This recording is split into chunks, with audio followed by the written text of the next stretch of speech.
भारत अब चांद तक पहुंच चुका है। अब है सूरज की बारी। चंद्रयान 3 के सक्सेस के बाद अब इसरो लॉन्च करने जा रहा है हमारा सन मिशन आदित्य L1। क्या है आदित्य L1? जैसे हमने चांद पर लैंड किया वैसे हम सूरज पर लैंड तो नहीं कर सकते, तो ये मिशन होगा कैसे और इससे हमें क्या फर्क पड़ता है, आइए जानते हैं आज के इस वीडियो में। हम ऐसे ही भारत के रियल अचीवमेंट्स के बारे में वीडियोस बनाते हैं, लेकिन एक आसान भाषा में। लेकिन फिर भी आप में से बस 30% लोगों ने चैनल को सब्सक्राइब या फॉलो किया हुआ। अगर आपको इस वीडियो से कुछ नया सीखने मिलता है तो प्लीज वो सब्सक्राइब या फॉलो बटन क्लिक करना ना भूलिए। ये आपके लिए तो फ्री है, लेकिन इससे हमारी बहुत हेल्प होती है। चैप्टर 1, क्या है आदित्य L1? 2 सितंबर 2023 ये भारत के इतिहास में एक इम्पोर्टेंट दिन होने वाला है, क्योंकि इसी दिन हम हमारा आदित्य L1 मिशन लॉन्च करने जा रहे हैं। क्या है आदित्य L1? आसान भाषा में समझते हैं। आदित्य मींस आवर सन, लेकिन ये L1 क्या है? L1 का मतलब है लैग्रेंज पॉइंट। स्कूल में साइंस में न्यूटन की ग्रेविटी ने सबको सताया होगा, बाकी कुछ याद हो या ना हो,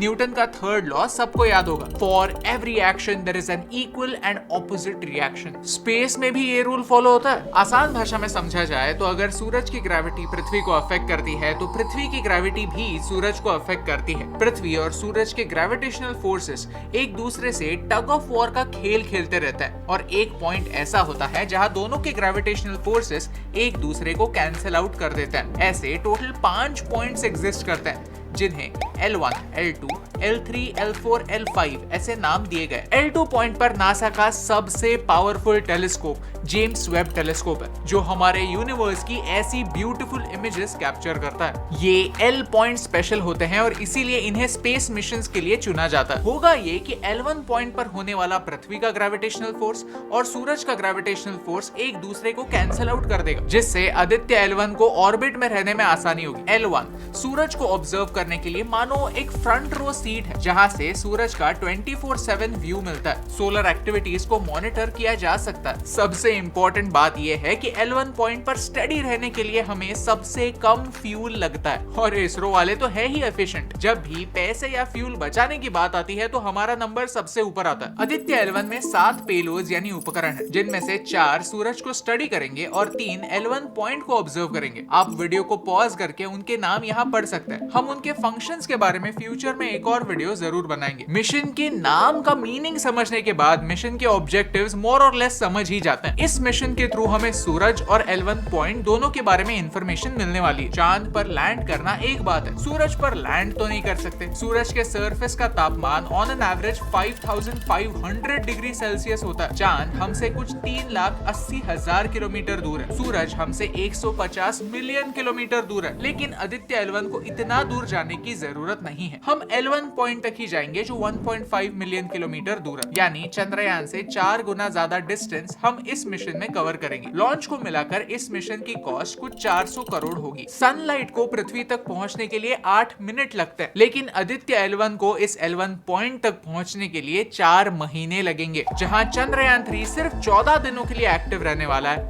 आदित्य L1 पूरे 5 सालों के लिए एक्टिव होगा। L1 पॉइंट पर हम अकेले नहीं है। यूरोपियन स्पेस एजेंसी का सोहो यानी सोलर हीलियोस्फेरिक ऑब्जर्वेटरी सैटेलाइट वहां ऑलरेडी मौजूद है। चैप्टर 2, सूरज इंपॉर्टेंट क्यों? अब आप सोचेंगे, वेट, चंद्रयान एटलीस्ट मून पर लैंड करने जा रहा था, तो वो वहां की सॉइल वगैरह जांच कर सकता है, वहां का टेम्परेचर देख सकता है, फ्यूचर में ह्यूमंस को वहां कॉलोनी बसाने के लिए इंपॉर्टेंट डेटा कलेक्ट कर सकता है। लेकिन आदित्य L1 ना ही सूरज पर लैंड करेगा, ना ही सन के ज्यादा करीब जाएगा। सूरज को देखना ही है तो गॉगल्स पहन के भी तो देख सकते हैं, तो सूरज के थोड़ा सा पास जाने से क्या फर्क पड़ता है? आदित्य L1 मिशन काफी लंबा है और उसके ऑब्जेक्टिव्स काफी इंटरेस्टिंग। उनमें से मेरे 3 फेवरेट ऑब्जेक्टिव्स की कहानी आपको सुनाता हूँ। नंबर 1, आदित्य L1 सूरज के कोरोना को स्टडी करेगा। कोरोना सूरज का एकदम आउटर मोस्ट लेयर होता है। सोलर इक्लिप्स के फोटोज में आपको दिखने वाली ये बॉर्डर सन का कोरोना है, लेकिन ये लेयर काफी इंटरेस्टिंग है। आपने कभी कैंपिंग की होगी तो देखा होगा कि आग से हम जितना दूर जाते हैं उतनी ही गर्मी कम होती है। सूरज के बीचों बीच उसके कोर में न्यूक्लियर फ्यूजन होता रहता है, वहां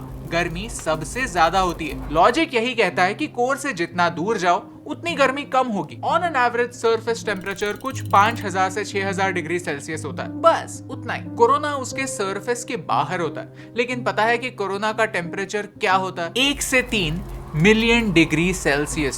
ये कौन सा लॉजिक है? इसे कोरोनल हीटिंग प्रॉब्लम कहते हैं। ये ऐसा क्यों होता है इसके बारे में अलग अलग थियोरीज है, लेकिन अभी भी ये एक मिस्ट्री है।